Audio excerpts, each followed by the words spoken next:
Many men of different military rank populated the mountains, but Goliath was bragging. No one was found. He was bragging 2 times a day for 40 days. So 80 times he came out and said, is there no God in Israel? 80 times he came and profaned the name of the Lord. All the soldiers, no matter how decked they are, no matter the tool of war they were holding, nobody could show up for 40 days. 40 days, non-stop, morning and evening. I don't know the military school that was available during that time, but I believe everybody who were enlisted had some background for warfare, background for engagement. But a man who would command deliverance over them did not go through that institution. He came from the backside of the wilderness. He came from all kinds of hardship. He came from all kinds of dangers that his life has experienced, and God delivered him from them all. Do you know the vexation that was in David's heart? He says, who is this uncircumcised Philistine? For David, it was not about military intelligence. It was about a clash of altars. Do you remember the dictate of that warfare? That when Goliath was charging against David, the Bible says he first cursed David in the name of his God. Goliath is not just a man of war. He was also a priest in the spirit.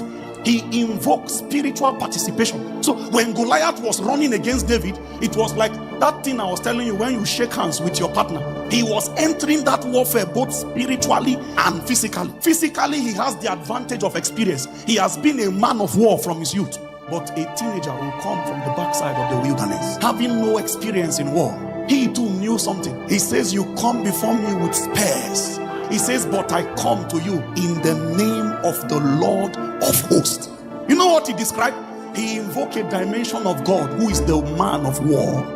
That Lord of hosts means he is the owner of victory in war. Any warfare that will be won, if he sits on it, the host of heaven was willed to this guy.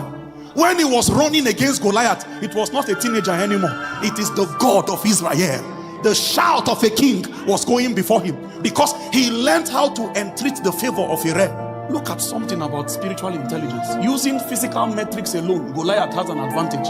But Goliath was not going to even attempt to make the mistake of using that advantage as his confidence. Goliath had to still involve spirituality. Do you think because you are the most qualified in the office, that's why the promotion will come for you? They will skip you again and again and again. You will sit down and say it's not fair. Yes, it's not fair, but life will go on. I have seen people sit down and say, why do bad things happen to good people? You are just being philosophical. Be violent, so be brutal. Be brutal.